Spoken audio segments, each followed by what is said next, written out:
Okay, so in this video we are going to study chapter number 15, homeostasis, that is FSC chapter number 1.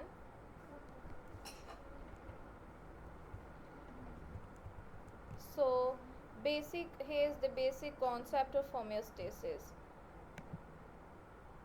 Homeostasis is the protection of internal environment from harms or fluctuations in external environment is termed as homeostasis. हमारी जो internal environment हमारी body की होती है उसको कोई भी harms fluctuations कोई भी जो चेंजेस होती हैं एक्सटर्नल इन्वायरमेंट की उनसे बचाना is known as homeostasis. For example अगर हमारी आउटसाइड टेम्परेचर बहुत ज़्यादा है तो उस टेम्परेचर को मेंटेन रखना है, हमारी बॉडी ने 37 डिग्री पे मेंटेन रखना है. जब हमारे पास बहुत ज़्यादा सर्दियाँ होती हैं तो that's why we used to wear sweaters and use blankets to maintain our internal body temperature. ठीक है, हम blankets वगैरह पहन लेते हैं, ठीक है, स्वेटर वगैरह, तो ताकि हमारा जो टेम्परेचर है हमारी बॉडी का वो गर्म रह सके, 37 पे ही रह सके. और इसी तरह गर्मियों में जो है वो हम AC वगैरह यूज़ करते हैं, ठीक है, to maintain our homeostasis basically. Okay, then हमारे पास आ जाता है इसके अंदर ओस्मो रेगुलेशन, एक्सक्रीशन और थर्मो रेगुलेशन का कॉन्सेप्ट. ओस्मो रेगुलेशन क्या है कि वाटर की मेंटेनेंस, ठीक है, the mechanism of regulation generally between organism and its environment of solute and gain and loss of water. Solute की और वाटर का जो गेन एंड लॉस है उनको मेंटेन रखना, ठीक है, वो ऑस्मो रेगुलेशन कहलाता है. फॉर एग्ज़ाम्पल अगर किसी भी सेल के अंदर हमारे पास सोल्यूट की क्वांटिटी बहुत ज़्यादा है तो वो जो है उसके अंदर वाटर की क्वांटिटी बहुत कम है तो वाटर उसके अंदर आने की कोशिश करेगा ताकि वो रेगुलेट कर सके, अपने आप को मेंटेन रख सके. इसी तरह अगर सोल्यूट की क्वांटिटी बहुत कम है और वाटर की बहुत ज़्यादा तो वाटर कभी भी उसके अंदर नहीं और मूव करेगा बल्कि बाहर जाएगा. ये ऑस्मो रेगुलेशन की वजह से है. देन हमारे पास नेक्स्ट क्या है, एक्सक्रीशन के हमारी जो बॉडी का वेस्ट है जो कि नाइट्रोजनस वेस्ट होता है वो बॉडी से एलिमिनेट रिमूव हो जाता है, ठीक है.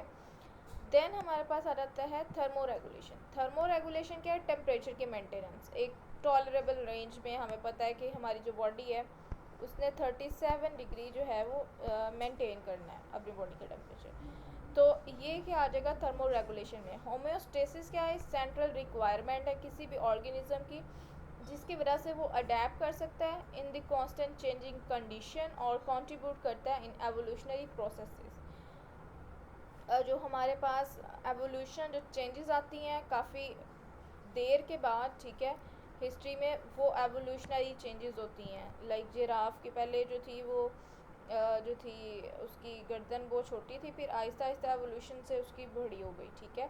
तो जो काफ़ी देर टाइम टेकन है, ठीक है, चेंजेस उनको हम एवोल्यूशनरी चेंजेस कहते हैं, ठीक है, जो एवोल्यूशन की वजह से आई हैं.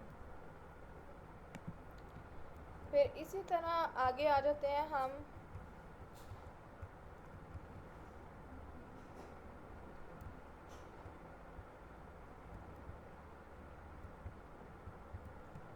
ओके.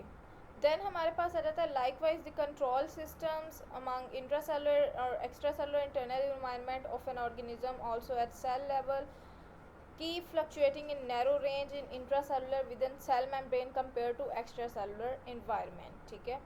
इंट्रासेलुलर जो सेल के अंदर की एनवायरनमेंट है सेल मेम्ब्रेन के अंदर, एक्स्ट्रासेलुलर जो हमारे बाहर के एनवायरनमेंट है जो इंटरस्टिशियल फ्लूइड्स वगैरह हैं, ठीक है, सेल के बाहर. फॉर एग्जांपल ये सेल है, ठीक है, और इसके बाहर कोई फ्लूइड है तो वो हमारे पास एक्स्ट्रा सेलुलर इन्वायरमेंट है. और यहाँ पे जो है वो कंट्रोल सिस्टम्स होते हैं ताकि वो मेंटेन रख सकें. Here in addition to solute and water various essential metabolites are kept in a required range.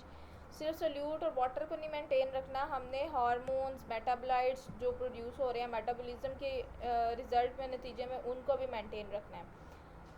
अब होम्योस्टेसिस में सिर्फ इंटरनल चेंजेस को नहीं, एनवायरनमेंट को मेंटेन रखना within a specific range are necessary for normal body functioning.